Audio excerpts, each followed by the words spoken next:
We've been looking at series of terms that are typically decreasing towards zero and are positive, okay? Two good examples. First one, our harmonic series.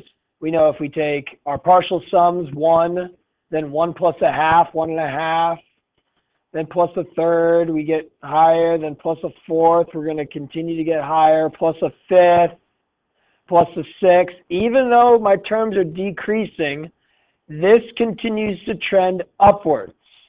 There's no value that it's going to approach. It trends towards infinity. It is divergent.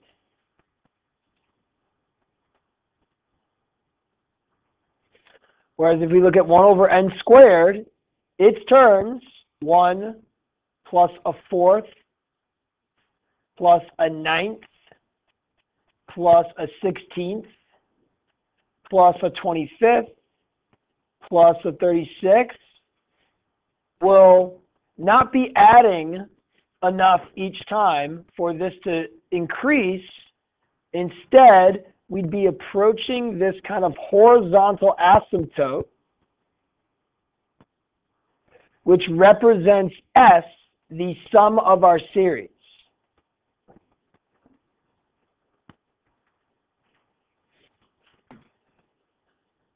Okay, just to prove to you with Wolfram, just to show you, not prove to you, but show you, here is the sum from 1 to 10 to the 100 of 1 over n. There's that many zeros, it's 100 zeros. And we can see these partial sums are just going from 0 to the 100th partial sum, but 1 over n, we can see these partial sums continue to increase. If I looked at 1 over n squared, even with the 10th partial sum, we see we're at 1.54. If I go to the 100th, we see we increase to 1.63, but look at the partial sums. They really flatten out. If I go to the 1,000th, I'm going to increase maybe just a little bit more. I'm at 1.64. If I go to the 10,000th, I'll probably still be at 1.64. I'm at 1.644. One more. 1.644 again. Okay? And then I believe they are just assuming that that's the actual sum, which computers can calculate. Okay? So, even though it's an infinite sum, it's just like adding to further decimal places out, so you're just adding to a further decimal place, and it's not increasing the value. It's just kind of filling out the gaps. Okay, this is important, that if we are approaching a line with our partial sums, we are convergent. Okay? The line that we approach is the sum. As n approaches infinity, as we're summing up more terms, more a sub n's, we are going to approach this S, this line, and it is the sum. In this case, 1.644, whatever that was. Okay? The sum is actually not important. The fact that it does converge, that's what's important. We are now going to shift gears to series that alternate in sign. This is not 1 over n squared. It's negative 1 to the n plus 1 over n squared. Okay? What does that look like? Well, if I plug in n equals 1, it's negative 1 squared over 1, so that's just 1. If I plug in 2, I get negative 1 cubed over 2 squared. That ends up being minus a fourth. If I plug in 3, I get negative 1 to the 4th over 3 squared. Well, the negative 1 to the 4th turns into a positive 1/9. If I plug in 4, I get negative 1 to the 5th. Well, that's now negative again. It's an odd power over 4 squared, which is 16. Plus 1/25th, et cetera, et cetera, et cetera. Now, let's say this is 1, and let's say this is a half.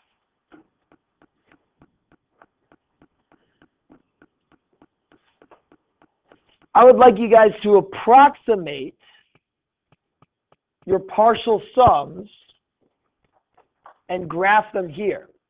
So I'll do the first one, okay? The first partial sum is just the sum of the first term. The first term is 1, so I start with a dot at 1. That's my first partial sum. My second partial sum, 1 minus a fourth, okay? So I'm going to be a little bit exaggerated. I'm going to put it kind of close to 1/2 so that we see what I would like us to see. So 1 minus a fourth puts me right here. Go ahead and kind of approximate where your next couple dots would go. So 1 minus a fourth now plus a ninth. And then that would go over 3. Then 1 minus a fourth plus a ninth minus a 16th. Where would that go?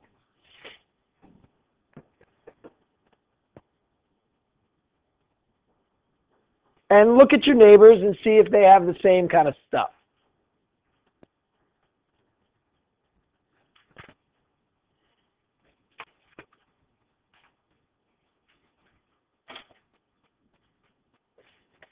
We good? We kind of have a general idea. We looked at our neighbors. What do we see?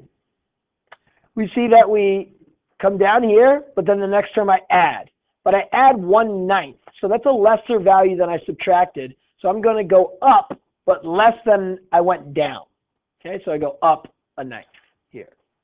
And I subtract a 16th. So I'm going to decrease in my value, but I'm not going to go down as much because that was adding a 9th. Instead, subtracting a 16th will put me down less.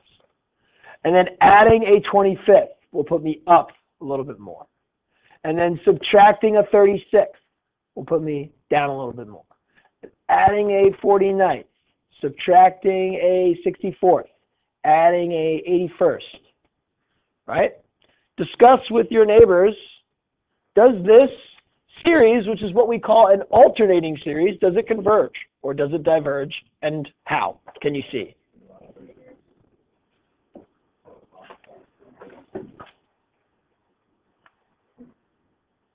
Well, good job. We definitely converge. We are approaching this line, this S that we saw up here with our partial sums that continue to increase. Here, our partial sums flip-flop. They decrease and increase and decrease and increase. But we can see as we kept going further, we'd be adding and subtracting a smaller number. And we hip-hop over the actual sum as we continue to add and subtract the next term.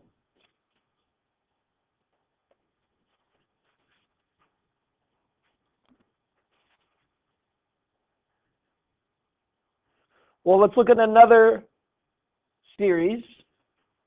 Here, the alternating harmonic series.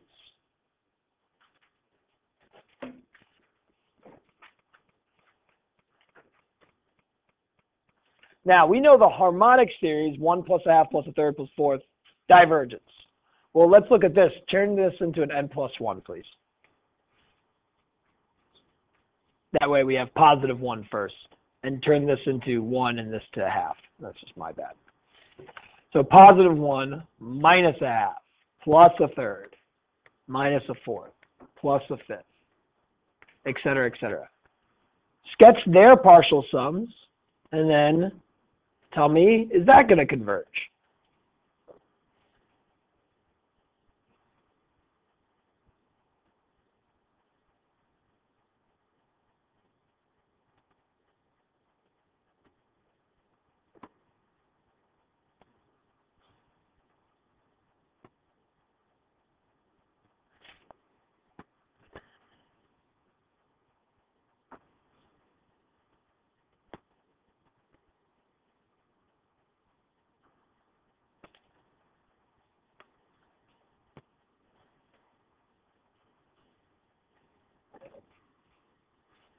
Discuss with your neighbors with confidence.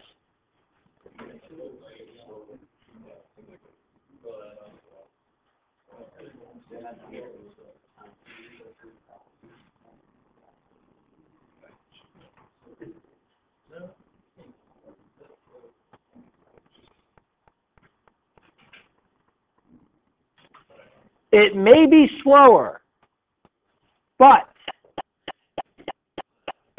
since the next term, its quantity is less than the previous term, my jump is less each time.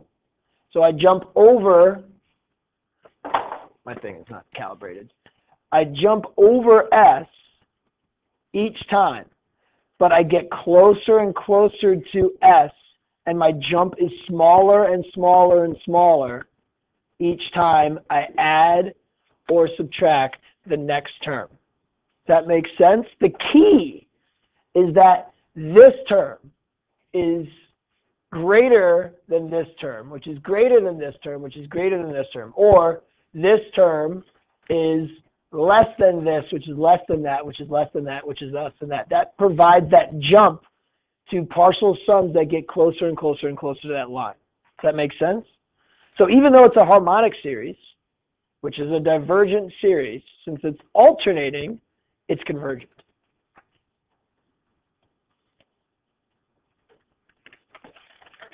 Okay? Well, maybe all alternating series converge. No, I don't want to use this one. This is okay. I'm going to look at two at the same time. Look at this one as well. We have this on the next page, but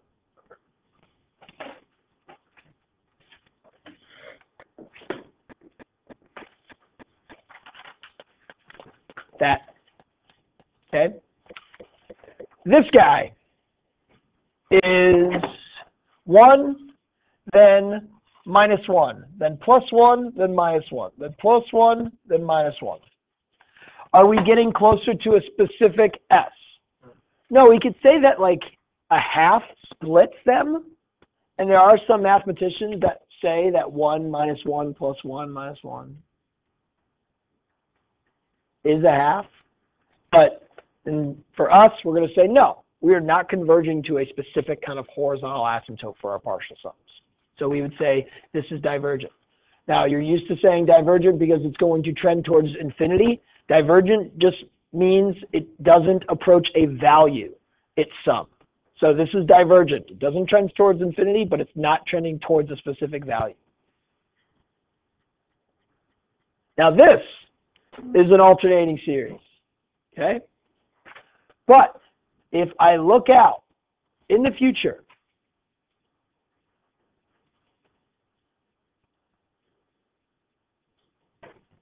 of just this piece, what do I get?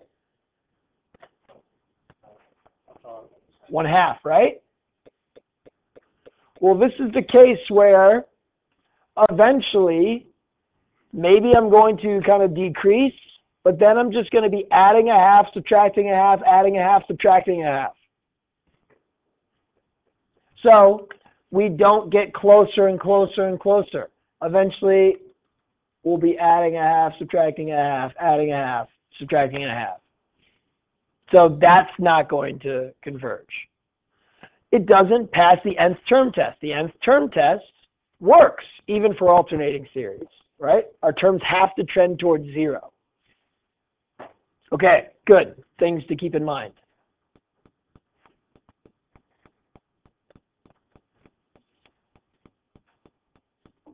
Alternating series, rules for convergence. As long as your nth term test is legitimate, as long as our things pass the nth term test, or the nth term test holds,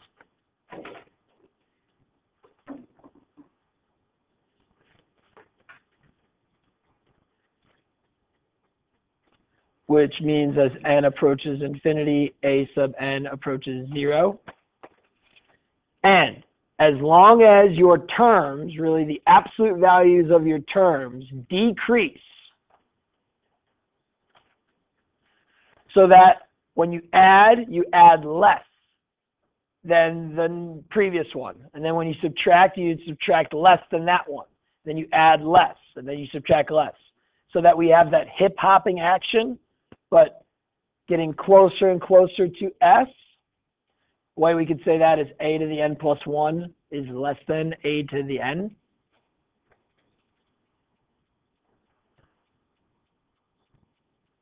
and your series is alternating,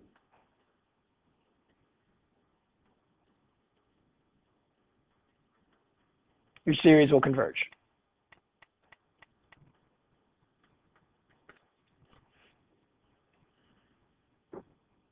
That simple. As long as we keep plus minus plus minus plus minus and less and less and less and less and less, I will have that hip hopping action. And it's very, very important to understand that S being my actual sum, my partial sums will continue to straddle this S and get closer and closer and closer and closer. That's what happens. We add this much, or we really subtract this much, and then we add less, and then we subtract less, and then we add less, and that's how we're going to get closer and closer to that actual sum. Okay? Now, this guy won't converge, even though it's an alternating series. It doesn't pass the nth term test.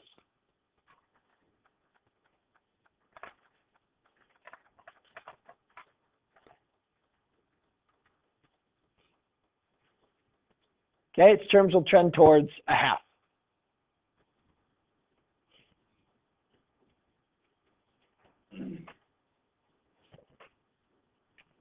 This guy, I'm going to write out a couple terms of it.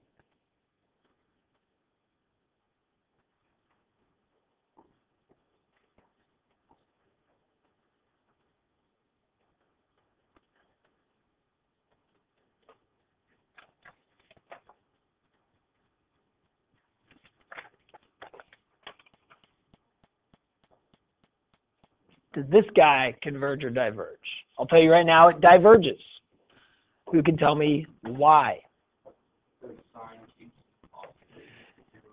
Exactly. Sine of 1 and sine of 2 and sine of 3, we do not know that those consistently decrease, okay? Because we're going around the circle, and sine values can change. They could be between -1 and 1. It's not going to be values that are bigger than each other. We need the denominator to grow if our numerator is still. So we would say divergent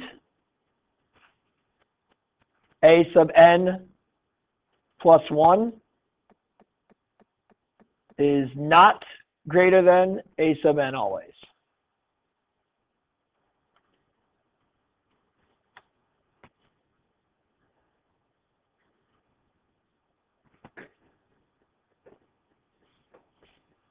This guy, same thing. The nth term test does not hold.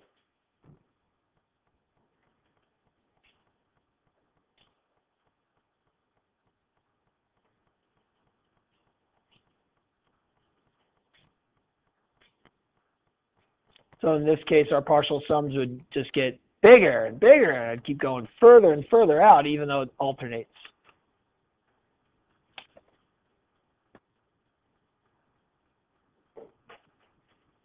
Okay? But now, something like this, where I can write it out, and sometimes it's helpful for these alternating series just to kind of see that they are going to decrease.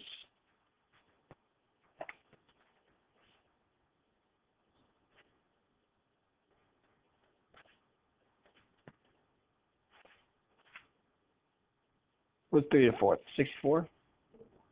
81? Oh my gosh. What am I thinking? Okay? Seeing that the terms decrease, seeing that the sides are alternating, you could say this is a convergent series by the alternating series test.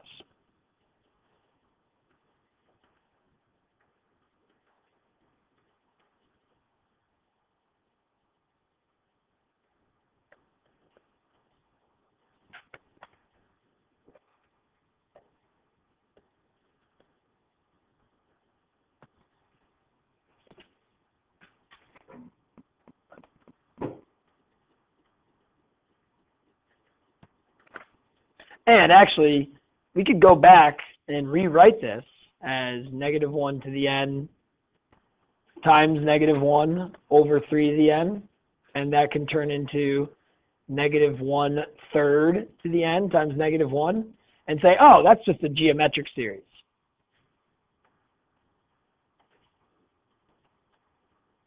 with the absolute value of r being less than 1.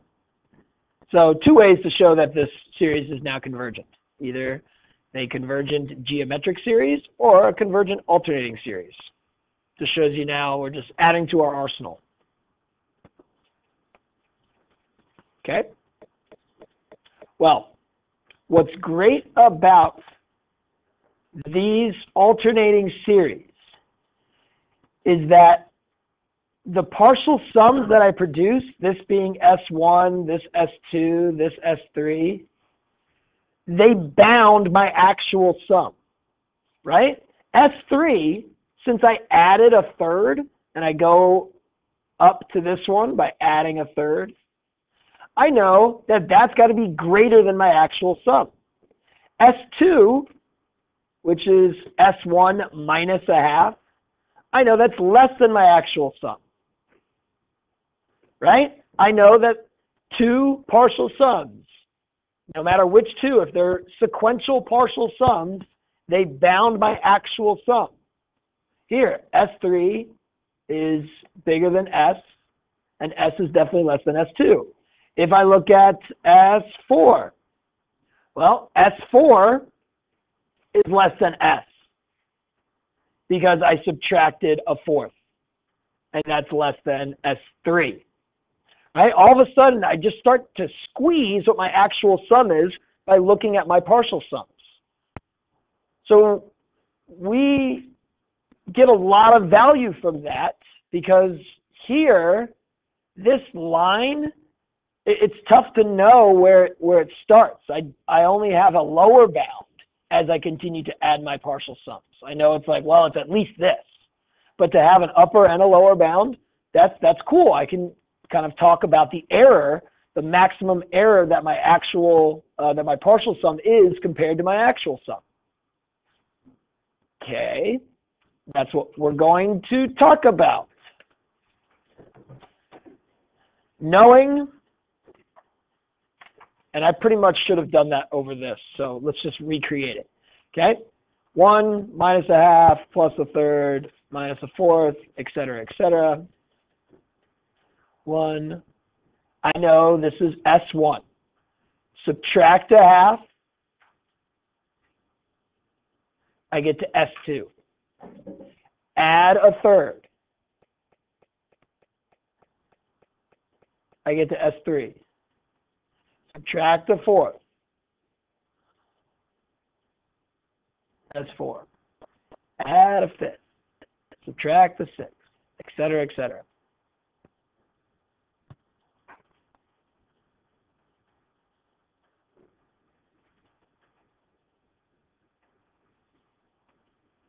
And we can write out sequential partial sums bound my actual sum. Because I'm just adding, then subtracting, then adding and subtracting. I'm hopping over, then under, then over, then under, then over, then under. Okay? We know if you are adding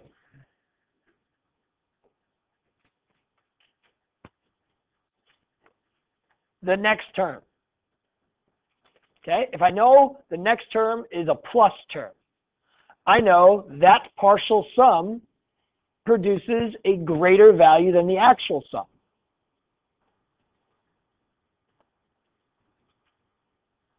And my previous one is going to be less than.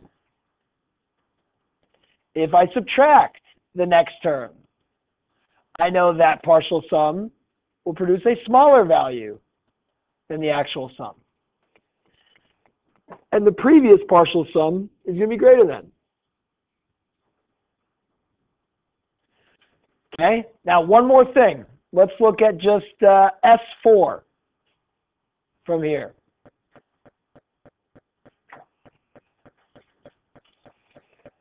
The distance here in purple,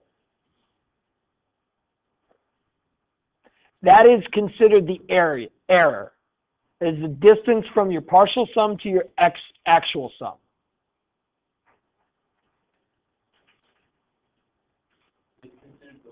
The error. Okay? Error is like also considered a remainder. Is the distance from your actual to your partial sum.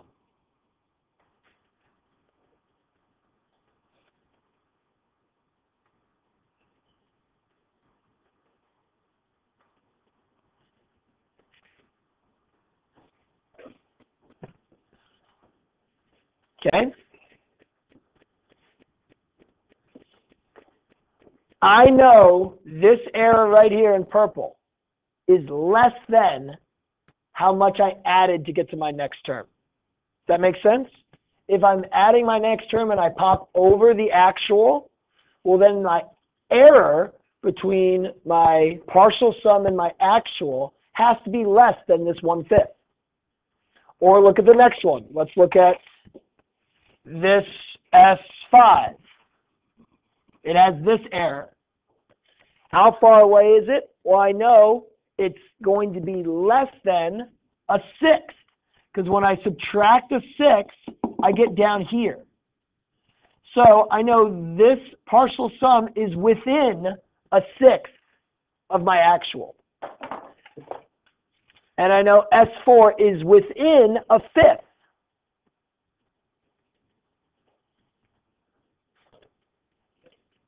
of S. And I know S5 is within a 1/6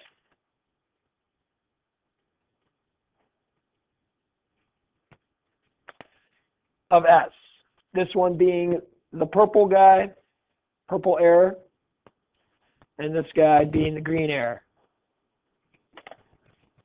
Does that make sense? I know this error is less than how much I'm adding to get to the next sum. I know this error is less than how much I subtract to get to the next partial sum. Cool? That is called the alternating series remainder theorem. That the remainder, this is the remainder, or the error,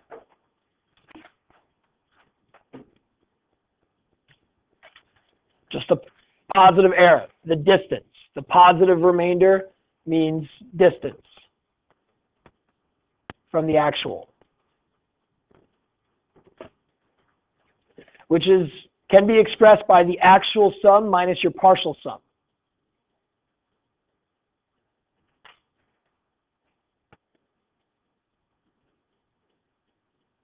Is less than your next term, its absolute value.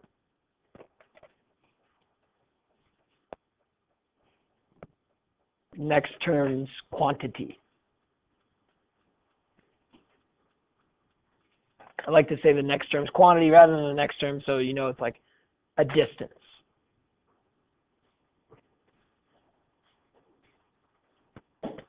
Okay?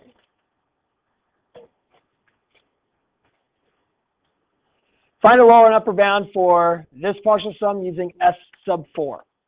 Okay? Well, let's find S sub 4. I got 1. If I plug in 2, it's minus a 4th. Plus, if I plug in 3, 1/9. Minus, plug in 4, 1/16. This is S sub 4.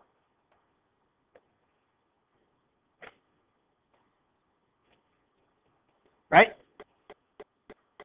And I'm going to plug that into my calculator really quickly so that we can save some time. And I get 0.7986111111, which is the same as 115th, 144th. I don't want to write it like that. I'm going to write it as 0.79861. Discuss with your neighbors how that decimal compares to your actual sum of this infinite series. Go.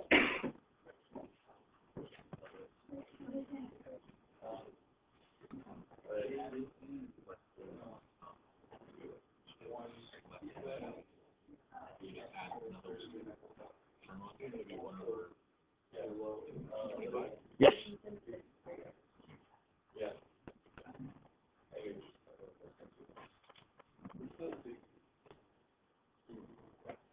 Ready? We subtracted.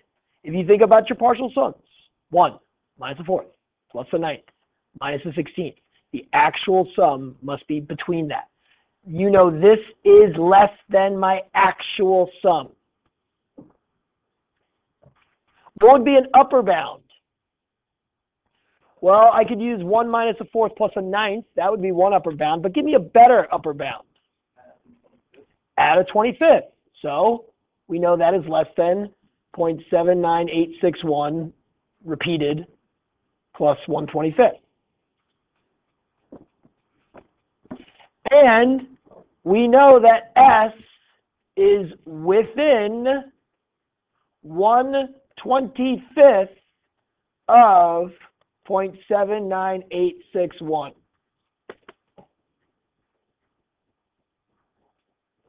Now, I found out that the sum of this alternating series is pi squared over 12.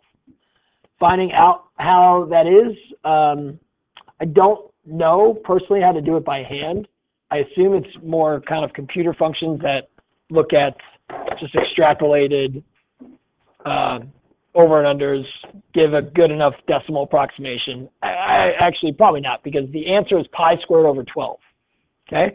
Now, if I do pi squared over 12, if you have your calculator, this is a good time to break it out. I bet it's something really close to that number. Well, pi squared over 12 is 0.82246. Okay, so the actual sum is 0.82246. Now, 0.79861 plus 1/25 is 0.8386. Okay, so we can see we bounded S, and we can say definitively that we are within 1/25 of S, because I know when I subtract, I'm getting below the next term, or when I add, I go above. Okay, now this question is not in your notes. Please add it into your notes, because you'll have questions like this on your homework. So how exact do you want us to be with our decimals for like the quiz and test? You'll see questions will be like this. Oh. And the question should be not find an approximation of this with error less than 1/100, or find the first approximation with an error less than 100.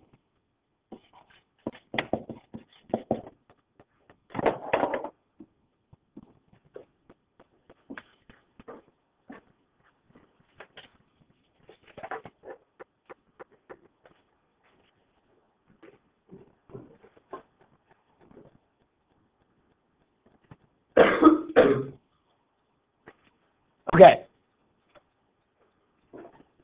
I'm going to start off by just kind of listing off my terms. And I say, okay, this sum is, 1 minus 2 cubed is an 8, plus 3 cubed is a 27. 4 cubed is a 64th. That's where I got that from. And then 5 cubed is a 25th. 1/25. Okay, et cetera, et cetera, et cetera. How many of these do I add up to know for the first time, okay, that number is going to be within 1/100th of my actual decimal? Discuss with your neighbors.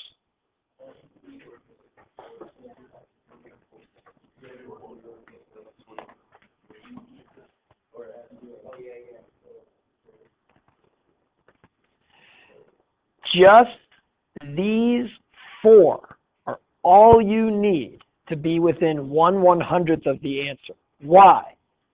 Because S4, which is going to be less than S because I subtracted 1/64, is within 1/125th of S. 1/125th is less than 1/100th. Okay, so I know that this fourth partial sum is going to be within 0.01 of my actual decimal. Let's do it. Find it. Okay? Add these in your calculator. 1 minus 1/8 plus 1/27 minus 1/64. I get 0.8964. Okay? I know that's going to be accurate to the second decimal place. Okay? It's within that. I mean, definitely first, second one is going to be very close. If I do the actual sum, which I did here, I get 0.901. Okay, 0.901 is within a 0.01 of 0.896. Okay, add 0.01 to your value, and you get 0.906. The actual value is 0.901. Okay, I'm within a tenth. Same question. Give me the first value that would give me a sum with an error of less than 1/1000th for that sum, -1 to the n plus 1 over n to the fourth.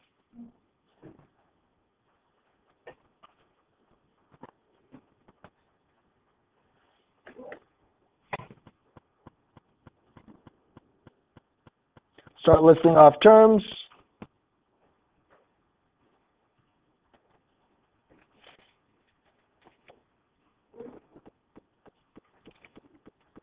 Get 1 minus 16 1/16 plus 1/81 minus 1/256 plus 1/625 minus 1/1296. I know if I add up these guys, I will be within 1/1000th of my actual. Let's just do that quickly. There's more to this lesson that we haven't gotten to that you'll have to watch the end of the video for. If I do the fifth partial sum of this, I get 0.9475. I know I'm going to be accurate through 2 decimal places. 0.9475. And the actual sum is 0.9470. Okay, pretty cool. Yes, because we ended on a plus, we knew we were above the actual. Beautiful. Okay, watch the rest of the video for absolute and conditional convergence. It's pretty easy.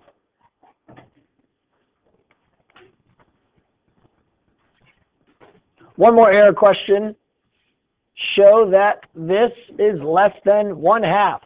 All right, well, I'm going to start listing off the terms. The terms are 1 over 2 log 2 minus 1 over 3 log 3 plus 1 over 4 log 4, etc. Okay, cool. Well, it's a very easy question. I know 1 over 2 log 2, which is my first term. I know if you look at the partial sums, 1 over 2 log 2, that is going to be above my actual sum. When I subtract 1 over 3 log 3, I'll be below it. Add 1 over 4 log 4. Okay, so I know that 1 over 2 log 2 is greater than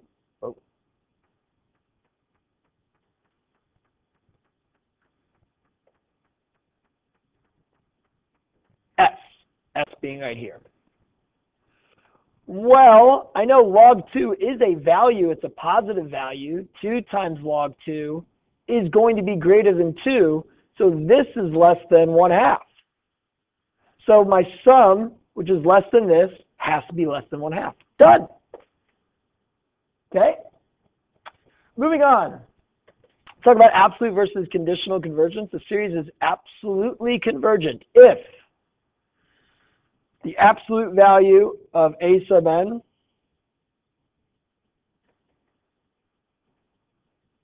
and it's the series of the absolute value of A sub n is convergent. and this is convergent.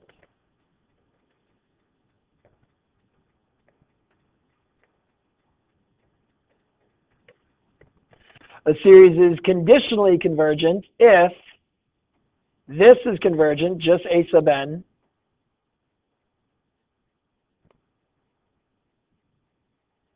but the absolute value is not.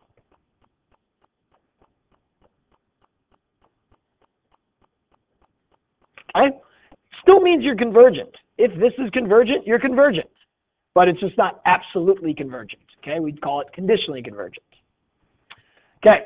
Confirm the alternating series is divergent, conditionally convergent, or absolutely convergent. Okay. Well, this is an alternating series. Its terms will decrease. You can kind of see that. We have negative 1 over 1. So it would be minus 1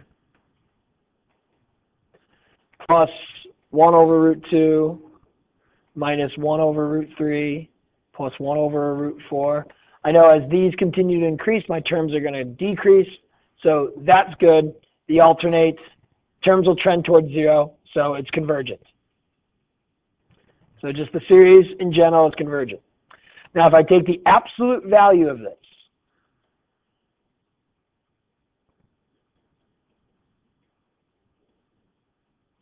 this is going to turn into always a positive 1 over root n.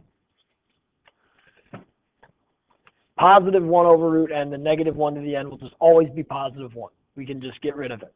Okay, now the root n, this 1 over root n, the sum, is divergent. It's a p series with p less than 1. P, which equals a half, is less than 1. Okay? Therefore, this series is convergent, but we would say it's conditionally convergent. Fantastic. Next one. This guy. I'm going to change this guy to just log of n. Okay? Now, I write out some terms. Let's make this plus 1. I have 1 minus, this needs to start at 2. So I have 1 over log 2. Sorry, go back to n. So now we have 1 over log 2 minus 1 over log 3 plus 1 over log 4 minus blah, blah, blah. We can see that these terms decrease. Logs will grow, just grow slowly. Okay? We see the terms alternate. Terms will trend towards 0. Log is growing and 1 is not growing. So this is convergent. Now, the absolute value of the series, just get rid of the negative 1 to the n, would be 1 over log n. Does this converge or diverge? Well, 1 over log n, since log n will produce smaller values than n, 1 over log n will actually be greater than 1 over n. Smaller values in the denominator means bigger fractions. I know 1 over n is divergent. So, by the direct comparison test, since this is bigger than 1 over n, this is divergent. So, because this is divergent and the original series is convergent, we call this conditionally convergent. Okay? Last one. We looked at this one. It's going to be convergent by the alternating series test. Terms will decrease.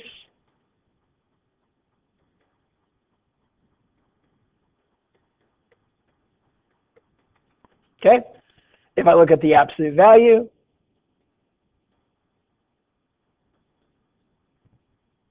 we know this converges the p series. P, which equals 3, is greater than 1. So, this series is not only just convergent as it stands alone, but is absolutely convergent. Okay? That is it. Thank you.